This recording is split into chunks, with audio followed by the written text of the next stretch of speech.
दोस्तों कुछ इस कदर दाखिला हुआ रसायन का मेरे जहन में, कुछ इस कदर दाखिला हुआ रसायन का मेरे जहन में, सांसों में आज तक इसकी महक है। कैसे भूल सकता हूँ मैं रसायन के इस खेल को, मुझे हमेशा याद रहेगा। पूरी निष्ठा और ईमानदारी के साथ जो मेहनत मैंने की वो देखिए आज तक आप लोगों के काम आ रही है। अगर आप भी ऐसी मेहनत करेंगे पूरी ईमानदारी के साथ, पूरी शिद्दत के साथ, मुझे लगता है जल्द ही आपको इसका रिजल्ट मिल जाएगा। और ऐसा बिल्कुल नहीं सोचना है इतना सारा काम है कैसे याद रखेंगे, क्या याद रहेगा कि नहीं रहेगा। डेफिनेटली आपको याद हो जाएगा। ये कहानी उस दिन बनेगी जिस दिन आपका रिजल्ट आ जाएगा। आपका काम है पूरी निष्ठा के साथ, मेहनत के साथ, लगन के साथ लगे रहो और आगे बढ़ते रहो। अब देखिए मैंने आपको बताया लास्ट सेशन में बार बार रिवाइज करना चाहिए। अब इस चैप्टर में इतना आगे बढ़ चुके हैं कि प्रैक्टिस करना भी जरूरी है। लास्ट सेशन में मैंने काफी सारे क्वेश्चंस आपको होमवर्क में दिए, उम्मीद है आपने उन क्वेश्चंस को अटेम्प्ट किया होगा और काफी सारे क्वेश्चंस को आपने सोल्व भी कर लिया होगा। उन क्वेश्चंस के सॉल्यूशन ऑलरेडी मैं आपको प्रोवाइड कर चुका हूं। मैंने एक वीडियो अपलोड किया है डाउट सेशन के नाम से, तो जल्दी से उस वीडियो को रेफर कीजिए और देखिए वहां पर आपके सभी क्वेश्चंस का सॉल्यूशन समाधान है। और क्वेश्चंस के सॉल्यूशन मैंने पीडीएफ नोट्स में भी आपको प्रोवाइड कर दिए हैं। उम्मीद आपने पीडीएफ नोट्स को रेफर किया होगा और सुंदर सुंदर प्यारी प्यारी राइटिंग में आपने नोट्स भी बना लिए होंगे, रिवाइज आप कर चुके हैं। प्रैक्टिस आपकी कैसे होगी ये डाउट नहीं होना चाहिए। हर लेक्चर के लास्ट में आपको क्वेश्चंस दिए जाएंगे और उन क्वेश्चंस की आपको जमकर प्रैक्टिस करनी है। तो चलिए फिर हमें आज की कहानी को स्टार्ट करना है। रसायन की इस कहानी को स्टार्ट करना है। दोस्तों लेक्चर नंबर 4 को स्टार्ट करने से पहले आप मेरे बारे में जान लीजिए। My name is Amit Kumar. काफी सारे single digit, double digit ranks को गाइड करने के बाद जेई प्लेनेट चैनल पर अब बारी आपकी है। इस बेहतरीन प्लेटफॉर्म पर 12th क्लास का कंप्लीट कंटेंट आपको प्रोवाइड किया जाएगा एक्स्ट्रा बेनिफिट्स के साथ। अगर आप इस कोर्स को कंप्लीट करना चाहते हैं तो एम 2022 ये बैच स्टार्ट होगा अप्रैल 14 से, जहां पर 12th क्लास का कंप्लीट कंटेंट आपको डिलीवर किया जाएगा कुछ एक्स्ट्रा बेनिफिट्स के साथ। और ये बैच अनअकैडमी ऐप पर लॉन्च होगा। जल्दी से इस डेट को नोट कर लें। और कौन कौन से एक्स्ट्रा बेनिफिट्स होंगे आइकॉनिक और प्लस के, इसकी पूरी डिटेल आपके सामने है। आई होप आपने इसको नोट कर लिया होगा। इसके बाद देखिए टेलीग्राम चैनल को जल्दी से ज्वाइन कर लें ताकि टाइम टाइम पर आपको पीडीएफ नोट्स मिल जाएं और हमारी तरफ से जो भी इंपॉर्टेंट इंफॉर्मेशन होगी ये टाइम पर आप तक पहुंच जाए, ये हमारी रिस्पॉन्सिबिलिटी है। तो इसके लिए आपको क्या करना होगा, टेलीग्राम चैनल को जल्दी से ज्वाइन करना होगा। देखिए प्लस और आइकॉनिक की और ज्यादा डिटेल आपके सामने नोट कर सकते हैं। इस बेहतरीन सेशन में दोस्तों पैकिंग एफिशिएंसी और पैकिंग फ्रैक्शन को हमें जानना है। क्या है पैकिंग एफिशिएंसी और packing fraction, very very important point. इससे डायरेक्ट क्वेश्चन जेईई नीट और बोर्ड्स में देखे गए हैं। ये आपके एनसीईआरटी बुक में भी पैकिंग फ्रैक्शन और पैकिंग एफिशिएंसी है। इसको दो नामों से जाना जाता है, पैकिंग एफिशिएंसी और पैकिंग फ्रैक्शन। एनसीईआरटी बुक में कैलकुलेशन पार्ट भी है, थ्योरेटिकल पार्ट भी है। तो हमें देखिए सबसे पहले थ्योरेटिकल पार्ट को अंडरस्टैंड करना होगा, उसके बाद कैलकुलेशन तक पहुंच पाएंगे। क्या आप रेडी हो चुके हैं? तो चलिए फिर स्टार्ट करते हैं। क्या है आखिरकार ये पैकिंग एफिशिएंसी और पैकिंग फ्रैक्शन? सबसे पहले हमें ये जानना होगा packing efficiency is defined as percentage of space और volume occupied by constituent particles which are packed inside the lattice। देखिए percentage volume occupied bye constituent particles की हमें बात करनी है। ध्यान से देखिए क्या फॉर्मूला होगा पैकिंग एफिशिएंसी और पैकिंग फ्रैक्शन का, यानी किस प्रकार से हम कैलकुलेट कर पाएंगे डिफरेंट यूनिट सेल्स के केस में, लैटिस के केस में पैकिंग फ्रैक्शन, पैकिंग एफिशिएंसी, इसकी बात करनी है। देखिए फ्रैक्शन ऑफ स्पेस और वॉल्यूम ऑक्यूपाइड बाय पार्टिकल्स की बात करनी है। ये पैकिंग फ्रैक्शन और पैकिंग एफिशिएंसी है। तो इस केस में इस प्रकार से डिफाइन किया जाएगा, वॉल्यूम ऑक्यूपाइड बाय पार्टिकल्स। ये पार्टिकल्स एटम्स हो सकते हैं, मॉलिक्यूल्स हो सकते हैं और आयंस भी हो सकते हैं, divided by total volume. Divided by total volume into 100।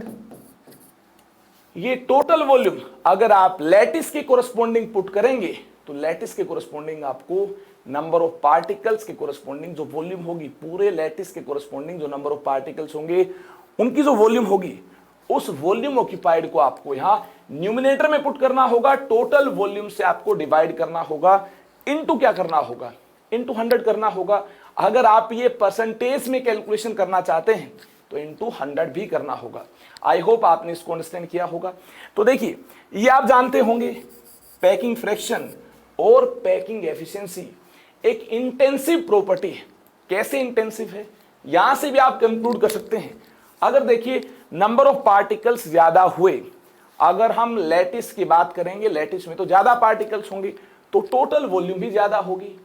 तो ये रेशियो आपको लैटिस के लिए जितना मिलेगा उतना ही यूनिट सेल के लिए मिलेगा।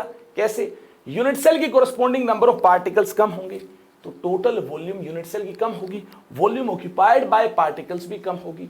यानी इस केस में हम बोल सकते हैं, इस केस में हम बोल सकते हैं पैकिंग फ्रैक्शन और packing efficiency is intensive property, intensive property, यानी ये क्वांटिटी से इंडिपेंडेंट है। कैसे कैसे कैसे, ध्यान से देखिए, इस प्रकार से पैकिंग फ्रैक्शन और packing efficiency of unit cell is same as packing efficiency और packing fraction of crystal lattice and vice versa. देखिए, जिस प्रकार से आप यूनिट सेल की पैकिंग एफिशिएंसी और पैकिंग फ्रैक्शन कैलकुलेट करेंगे, उसी प्रकार से लैटिस की भी पैकिंग एफिशिएंसी और पैकिंग फ्रैक्शन कैलकुलेट करेंगे। ये जो रेशियो होगा, ये रेशियो आपको सेम मिलेगा, तो परसेंटेज भी आपको सेम मिलेगी। यही बात मैंने आपको बताई है। ये ज्यादा है तो ये भी ज्यादा है। किस केस में, लैटिस के केस में। और यूनिट सेल के केस में, यूनिट सेल तो स्मॉलेस्ट रिपीटिंग पैटर्न है, ये कम है, टोटल वॉल्यूम कम है। तो देखिए वॉल्यूम ऑक्यूपाइड भी कम होगी, क्योंकि नंबर ऑफ पार्टिकल्स कम होंगे तो वॉल्यूम ऑक्यूपाइड भी कम होगी और टोटल वॉल्यूम भी कम होगी। अब देखिए, मैं आपको क्या बताना चाहता हूं, मैं आपको केवल और केवल इतना इंडिकेट करना चाहता हूं, पैकिंग फ्रैक्शन और packing efficiency of unit cell हम इस प्रकार से डिफाइन कर पाएंगे। किस प्रकार से, इस प्रकार से, वॉल्यूम ऑक्यूपाइड बाय एटम्स और spheres, volume occupied by atoms और spheres divided by total volume of unit cell into 100। हम कैलकुलेशन यूनिट सेल के लिए करेंगे और डिफाइन करेंगे उसके बाद पूरे लैटिस के लिए। कैसे, जो कैलकुलेशन यूनिट सेल के लिए होंगी उसी प्रकार से पूरे लैटिस के लिए कैलकुलेशन हो जाएंगी। लेकिन फाइनल आंसर तो दोस्तों वही होगा जो देखिए यूनिट सेल की पैकिंग एफिशिएंसी का हमें मिलता है, वही लैटिस के लिए फाइनल आंसर पैकिंग एफिशिएंसी और पैकिंग फ्रैक्शन का मिल पाएगा, क्योंकि ये इंटेंसिव प्रॉपर्टी है। जो भी पैकिंग फ्रैक्शन और एफिशिएंसी यूनिट सेल की होगी वही तो पूरे लैटिस की होगी। आई होप ये आपने अंडरस्टैंड किया होगा। यूनिट सेल की पैकिंग एफिशिएंसी और पैकिंग फ्रैक्शन कैलकुलेट करना सबसे आसान है, तो यूनिट सेल की ही पैकिंग एफिशिएंसी और पैकिंग फ्रैक्शन हम कैलकुलेट करेंगे और बोल देंगे लैटिस की उतनी ही होगी पैकिंग एफिशिएंसी और पैकिंग फ्रैक्शन।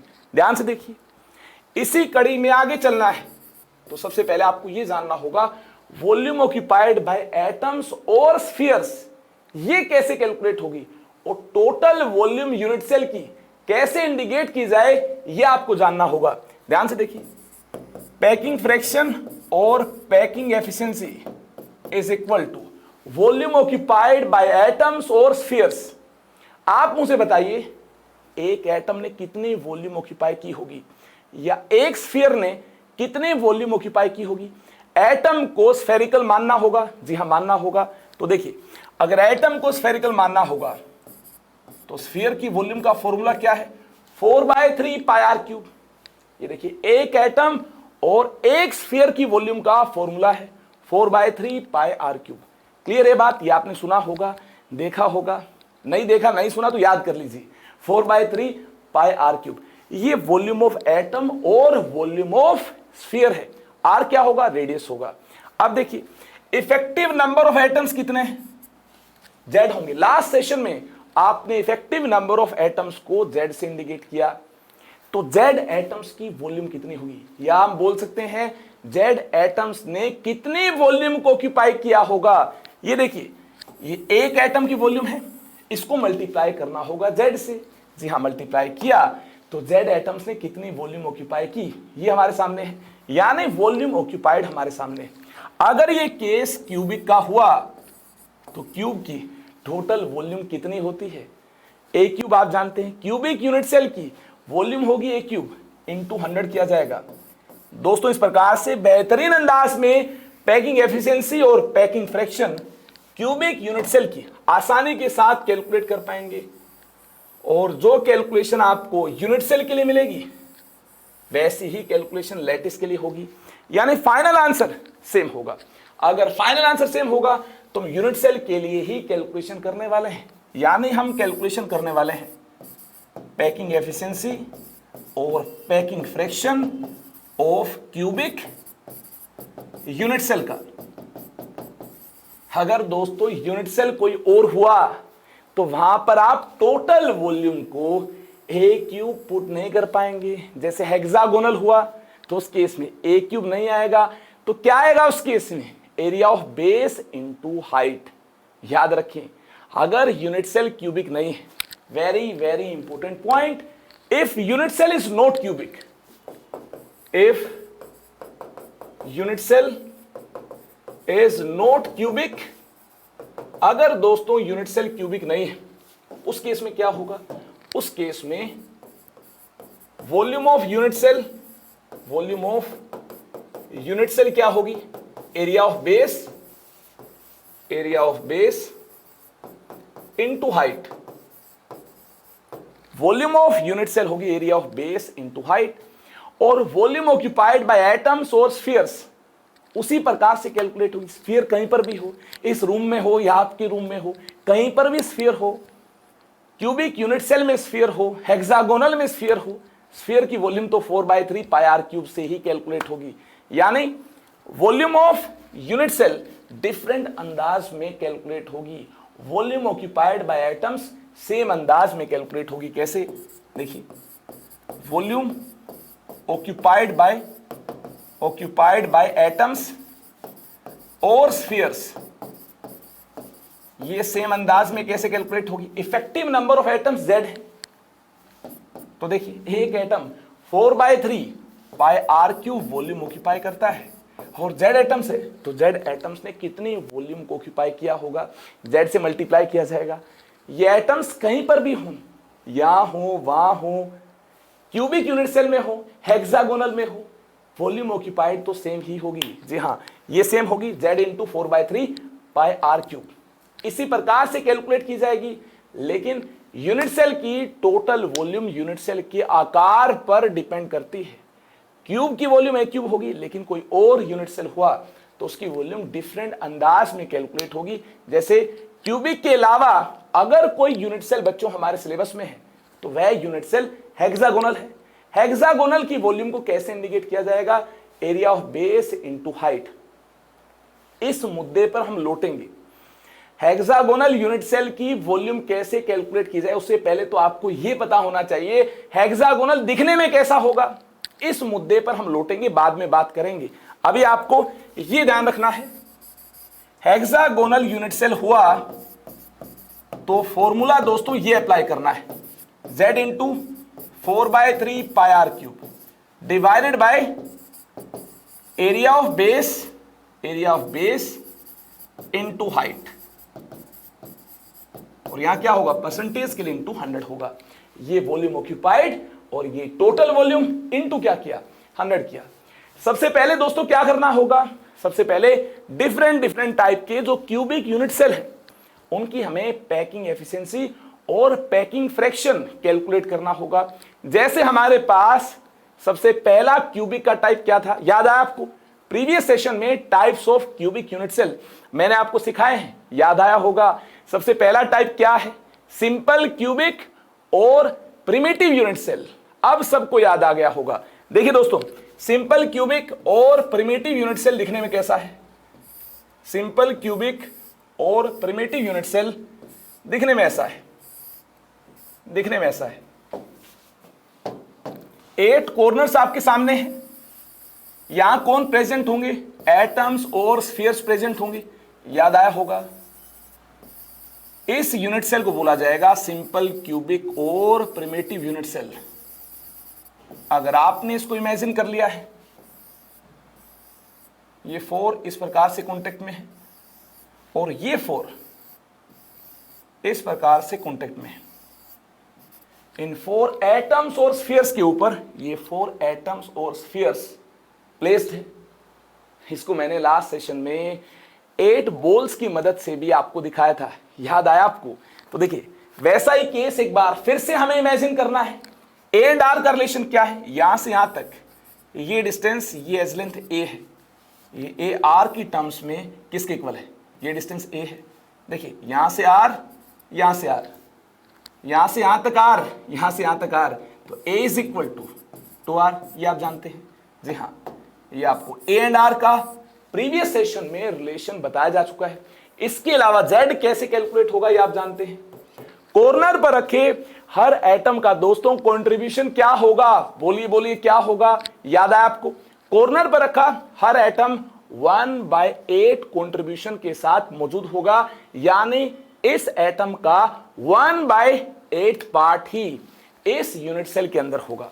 देखिए, कॉर्नर पर 8 एटम्स हैं, हर एटम का 1/8 कंट्रीब्यूशन है, तो कितने एटम्स होंगे?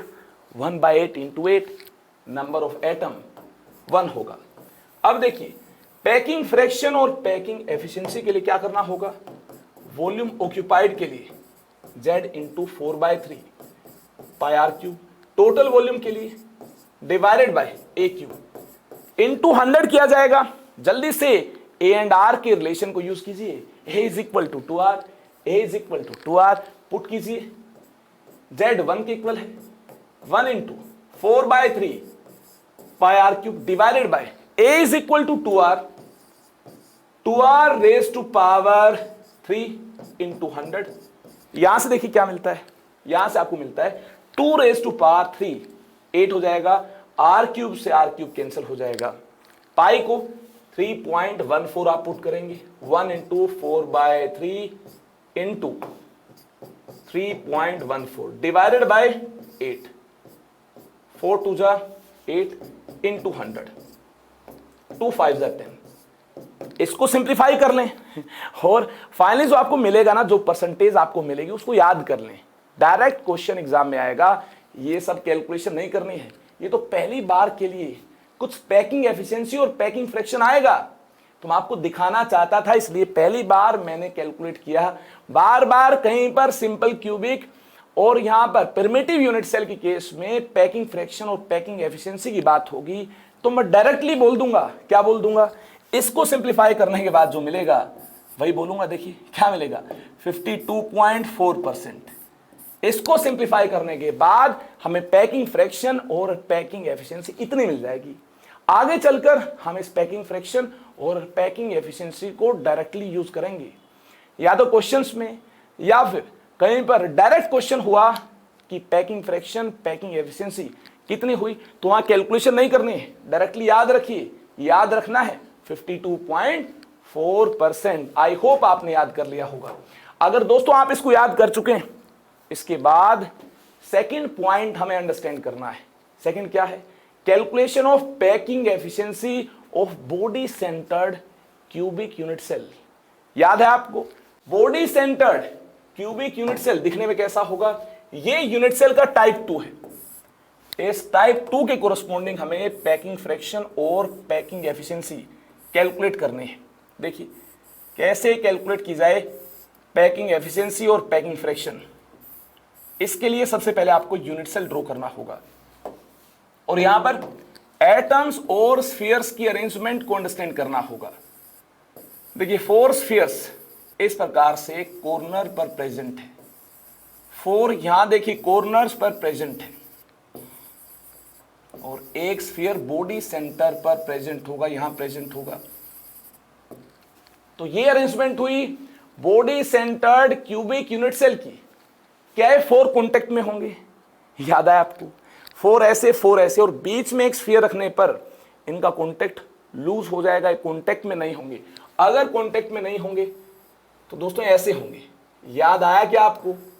प्रीवियस सेशन में मैंने 9 बॉल से ही मैंने आपको अंडरस्टैंड करवाया था, 4 यहां और बीच में जैसे ही मैंने इंसर्ट किया बॉडी सेंटर पर, जैसे ही मैंने रखा एक एटम और स्फीयर को, इन चार का कॉन्टेक्ट लूज हुआ और आपको मिल पाया था body centred cubic unit cell. याद आया आपको? नहीं याद आया है तो आप लेक्चर नंबर 3 में जाइए और देखिए body centred cubic unit cell दिखने में कैसा है, दिखने में ऐसा है। ये 4 कॉन्टेक्ट में नहीं होंगे, लेकिन ये इसके साथ कॉन्टेक्ट में होंगे, और ये 4 भी कॉन्टेक्ट में नहीं होंगे, लेकिन ये 4 इसके साथ कॉन्टेक्ट में होंगे। ए एंड आर का रिलेशन याद आया आपको? देखिए यहां से यहां तक का डिस्टेंस, यहां से यहां तक का डिस्टेंस ए की टर्म्स में, अगर ये एज लेंथ ए है, ये बॉडी डायगोनल है, और ए की टर्म्स में ये डिस्टेंस √3a होगा, बिल्कुल होगा। बॉडी डायगोनल की लेंथ √3a होती है, और आर की टर्म्स में क्या होगा, ये देखिए, ये इसके साथ कॉन्टेक्ट में होगा और ये इसके साथ कॉन्टेक्ट में होगा, और यहां से लेकर यहां तक का डिस्टेंस कितना है, √3a है। आर की टर्म्स में ध्यान से देखिए, आर की टर्म्स में एक यहां है, एक यहां है, एक यहां है, एक यहां है और एक यहां है, ये इस प्रकार से कॉन्टेक्ट में होंगे। तो आर की टर्म्स में कितना होगा, उम्मीद आपने याद भी किया होगा लास्ट सेशन से। आप देखिए इसको नोट कर सकते हैं, लेक्चर नंबर 3 में आपको बताया ये डिस्टेंस कितना होगा आर की टर्म्स में, 4r होगा, और √3a = 4r। A and r का रिलेशन आपके पास है। 2 बातें आपके पास होनी चाहिए, ए एंड आर का रिलेशन, और दूसरी बात क्या होगी, जेड क्या होगा। देखिए कितने एटम्स कॉर्नर्स पर प्रेजेंट है, 8 प्रेजेंट है। हर कॉर्नर पर रखे एटम का कंट्रीब्यूशन कितना होगा, 1/8 होगा। 8 × 1/8, ये कैलकुलेशन कॉर्नर के लिए, प्लस 1 × 1 जो एटम बॉडी सेंटर पर है, ये तो अंदर है, इसको कोई दूसरा यूनिट सेल तो शेयर नहीं कर पाएगा।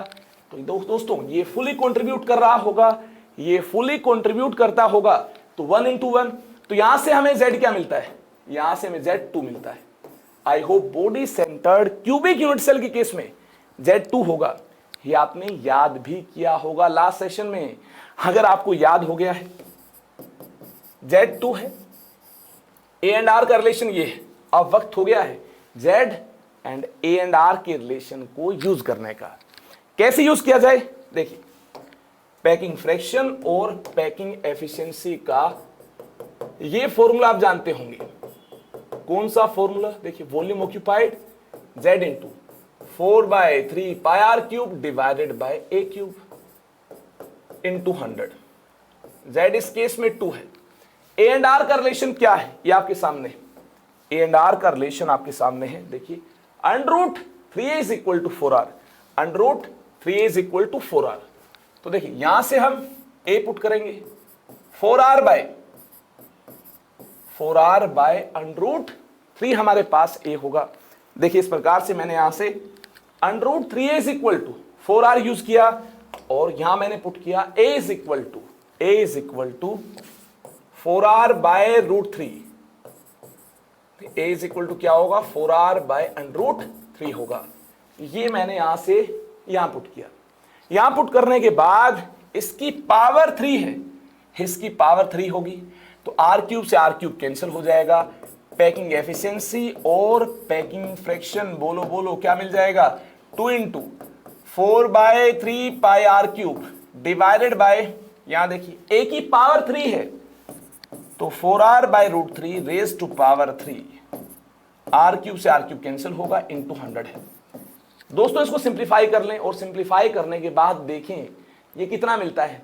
अगर कहीं पर क्वेश्चन में इस वैल्यू को यूज करना हुआ डायरेक्टली आप इसको याद रखेंगे, और डायरेक्ट क्वेश्चन आया तो फिर तो देखिए बल्ले बल्ले। 68% क्या आंसर होगा इसका? 68% याद कर लीजिए। पैकिंग फ्रैक्शन और पैकिंग एफिशिएंसी 68% है इस केस में। यहां देखिए कितनी थी? 52%। यानी बॉडी सेंटर्ड की केस में सिंपल क्यूबिक से ज्यादा होगी पैकिंग एफिशिएंसी और पैकिंग फ्रैक्शन। मीनिंग क्या है पैकिंग एफिशिएंसी और पैकिंग फ्रैक्शन का? कितने परसेंट वॉल्यूम ऑक्यूपाइड है, इतने परसेंट वॉल्यूम ऑक्यूपाइड है। ऐसा क्वेश्चन एग्जाम में आएगा तो आप बोल देंगे ये इनडायरेक्टली हमसे क्या पूछा गया है? पैकिंग फ्रैक्शन और पैकिंग एफिशिएंसी हमसे पूछी गई है। चलिए दोस्तों इसके बाद देखिए, इसके बाद हमें पैकिंग फ्रैक्शन और packing efficiency face centred unit cell की केस में कैलकुलेट करने हैं। फेस सेंटर्ड यूनिट सेल दिखने में कैसा होगा? क्या आपको याद है? क्या आपको याद है फेस सेंटर्ड यूनिट सेल दिखने में कैसा होगा? देखिए इसके लिए सबसे पहले क्यूब ड्रॉ की जाएगी। जल्दी से क्यूब ड्रॉ कीजिए। उम्मीद है आपने भी मेरे साथ साथ क्यूब को ड्रॉ कर लिया होगा। इसके बाद देखिए एटम्स प्रेजेंट होंगे कॉर्नर पर। कहां प्रेजेंट होंगे? कॉर्नर पर। इस प्रकार से एटम्स प्रेजेंट होंगे कॉर्नर पर, कॉर्नर पर। इसके अलावा फेस सेंटर पर, ये देखिए ये इस फेस का फेस सेंटर है, ये इस फेस का फेस सेंटर है, ये इस फेस का फेस सेंटर है, ये सामने वाले फेस का फेस सेंटर है, ये पीछे वाले फेस का फेस सेंटर है। यहां देखिए फेस सेंटर पर एटम है, यहां भी देखिए फेस सेंटर पर एटम है। इस प्रकार से एटम्स लोकेटेड होंगे। तो Z क्या होगा इस केस में? Z क्या होगा?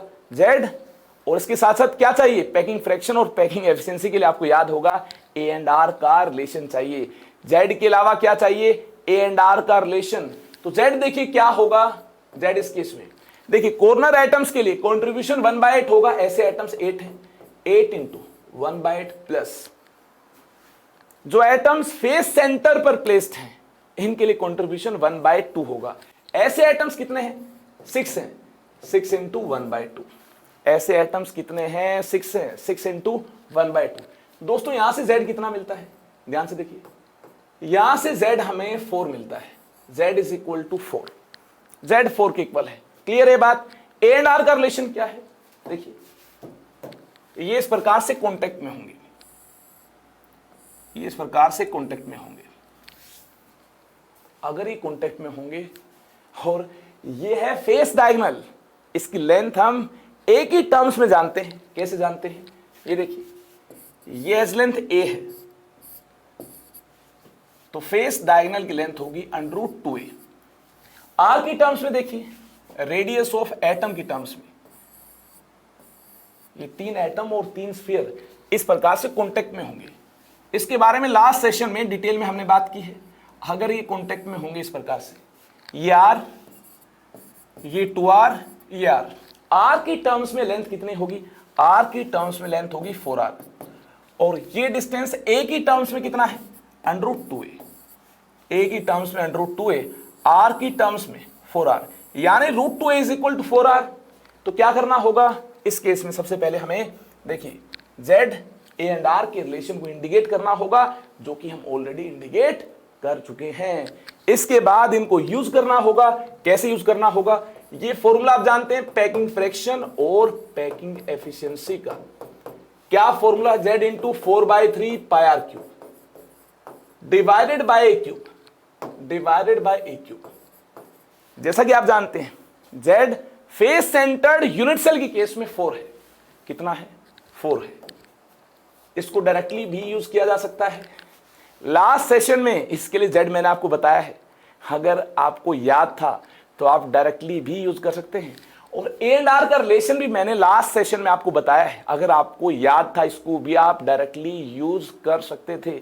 मुझे लगा चलिए रिवाइज करवाते हैं, मैंने आपको रिवाइज करवा दिया है। अब मुझे लगता है आपके जहन में बात बिल्कुल फिट हो गई होगी। और यहां से A को हमें R की टर्म्स में पुट करना है। क्यों A को हमें R की टर्म्स में पुट करना है? ताकि ऊपर नीचे से R क्यूब कैंसिल हो जाए। AR की टर्म्स में क्या होगा? 4R/√2 होगा। AR की टर्म्स में होगा 4R/√2। ये मैंने पुट किया। इसकी पावर कितनी है? 3 है। इसकी पावर 3 है तो आर क्यूब से आर क्यूब कैंसिल हो जाएगा, 4 into 4/3 pi r cube divided by, यहां क्या देखिए 4r divided by √2 raise to power 3, यहां से देखिए आर क्यूब से आर क्यूब कैंसिल हुआ और इंटू 100 भी होगा, अगर हमें परसेंटेज इंडिकेट करनी है तो इंटू 100 भी होगा। जल्दी से पाई को 3.14 पुट कीजिए और √2 की वैल्यू पुट कीजिए और इसकी पावर देखिए कितनी है, 3 है, 4 रेज टू पावर 3 और √2 रेज टू पावर 3। इसको सिंप्लीफाई भी कर लीजिए और सिंप्लीफाई करने के बाद जो न्यूमेरिकल वैल्यू आपको मिलेगी उसको याद कर लें। क्या वैल्यू मिलेगी मुझे तो याद है, मैं डायरेक्टली यहां पर लिख सकता हूं, आपको 74% पैकिंग फ्रैक्शन और पैकिंग एफिशिएंसी मिल जाएगी।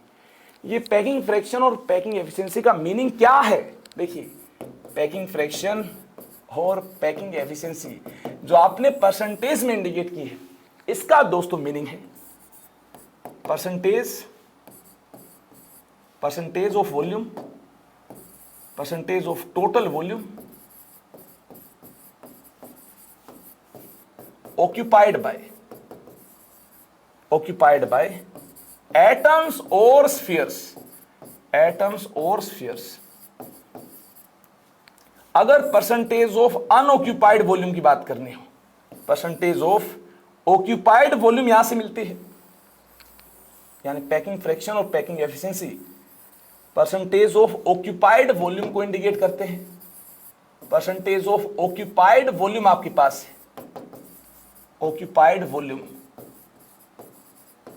आपके पास है, तो परसेंटेज ऑफ अनऑक्यूपाइड वॉल्यूम कितनी होगी दोस्तों, परसेंटेज ऑफ अनऑक्यूपाइड वॉल्यूम होगी 100 माइनस पैकिंग फ्रैक्शन और पैकिंग एफिशिएंसी। 100 में से पैकिंग फ्रैक्शन और पैकिंग एफिशिएंसी को माइनस कर दें तो क्या मिल जाएगी, आपको अनऑक्यूपाइड वॉल्यूम की परसेंटेज मिल जाएगी। पैकिंग फ्रैक्शन दोस्तों वह परसेंटेज है जो कि ऑक्यूपाइड वॉल्यूम की है, तो अनऑक्यूपाइड वॉल्यूम की परसेंटेज कितनी होगी, 100 में से माइनस कर दें, अनऑक्यूपाइड वॉल्यूम की परसेंटेज आपको मिल जाएगी। जैसे इस केस में 74% volume is occupied, volume is occupied, volume is occupied, note कर लें, वॉल्यूम इज ऑक्यूपाइड। और देखिए रेस्ट वॉल्यूम क्या होगी, rest 26% volume is unoccupied, unoccupied. ऐसा कमेंट आप आसानी के साथ कर पाएंगे अगर पैकिंग एफिशिएंसी और पैकिंग फ्रैक्शन का डेटा आपके पास है। सिंपल क्यूबिक के केस में 52.4, बॉडी सेंटर्ड के केस में 68% और फेस सेंटर्ड के केस में 74%। आई होप आपने इन तीनों पैकिंग एफिशिएंसी और पैकिंग फ्रैक्शन को याद कर लिया होगा। ऐसी हमारी मुलाकातें होती रहेंगी। आज मेरी तबीयत ठीक नहीं है, हेल्थ प्रॉब्लम है, इस वजह से एक लंबा लेक्चर मैं नहीं ले पाया। नेक्स्ट लेक्चर आपका लंबा लेक्चर होगा, रेडी हो जाएं, तो इसमें काफ़ी सारी छोटी छोटी मोटी मोटी बातें आपको बताई जाएंगी। अभी हमने आज की इस बेहतरीन सेशन में क्यूबिक यूनिट सेल के केस में पैकिंग फ्रैक्शन और पैकिंग एफिशिएंसी कैलकुलेट करना जान लिया है। नेक्स्ट सेशन में मैं आपको सिखाऊंगा अगर कोई यूनिट सेल 2 डायमेंशनल हुआ, जी हाँ 2 डायमेंशनल यूनिट सेल से रिलेटेड क्वेश्चन जेईई एडवांस में आ चुका है। अगर कोई यूनिट सेल 2 डायमेंशनल हुआ तो उस केस में पैकिंग फ्रैक्शन और पैकिंग एफिशिएंसी कैसे कैलकुलेट होगी, हेक्सागोनल के केस में कैसे कैलकुलेट होगी, इसकी पूरी जानकारी आपको दोस्तों नेक्स्ट सेशन में दी जाएगी। आज के सेशन में इतना काफी है। टेलीग्राम चैनल को अगर आपने ज्वाइन नहीं किया है, जल्दी से टेलीग्राम चैनल को ज्वाइन कर लीजिए ताकि आपको टाइम टाइम पर पीडीएफ नोट्स मिलते रहे, हमारी तरफ से इंपॉर्टेंट इंफॉर्मेशन मिलती रहे। अगर आपने टेलीग्राम चैनल को ज्वाइन नहीं किया है तो लिंक आपके सामने, इस लिंक से आप लैंड कर जाएंगे टेलीग्राम चैनल पर और वहां पर आपको हमारी तरफ से इंपॉर्टेंट इंफॉर्मेशन मिलती रहेगी। अगर दोस्तों आप आइकॉनिक और प्लस को अफोर्ड कर सकते हैं तो ये सारे होंगे एक्स्ट्रा बेनिफिट्स। इन बेनिफिट्स को पाना चाहते हैं तो जल्दी से ज्वाइन कर लें आइकॉनिक और प्लस को। अफोर्ड नहीं कर सकते हैं तो YouTube पर आपको पूरा कंटेंट मिलेगा ही। दोस्तों इसके बाद देखिए आज के डाउट आस्क के डाउट, ये मुझे एक बेहतरीन फीचर लगता है अनअकैडमी ऐप का, जहां पर आप इंस्टेंट अपने डाउट का रिप्लाई पा सकते हैं इन सभी स्टेप्स को फॉलो करते हुए। यूसेट के बारे में आप जानते होंगे, एग्जाम एवरी संडे कंडक्ट होता है। इससे आप अपनी ऑल इंडिया रैंकिंग ला पाएंगे और ऑल इंडिया रैंकिंग से आप ये देख पाएंगे कितने सारे स्टूडेंट से आप ऊपर हैं, यानी आपको मोटिवेशन भी मिलेगी। और अगर आप पीछे होंगे तो आपको ये भी आइडिया मिल पाएगा कि हमें और हार्ड वर्क करने की जरूरत है। अगर आपकी काफी अच्छी रैंक अचीव होती है तो उस केस में दोस्तों आपको स्कॉलरशिप भी मिलेगी। जी हाँ, ढेर सारे स्कॉलरशिप भी हैं।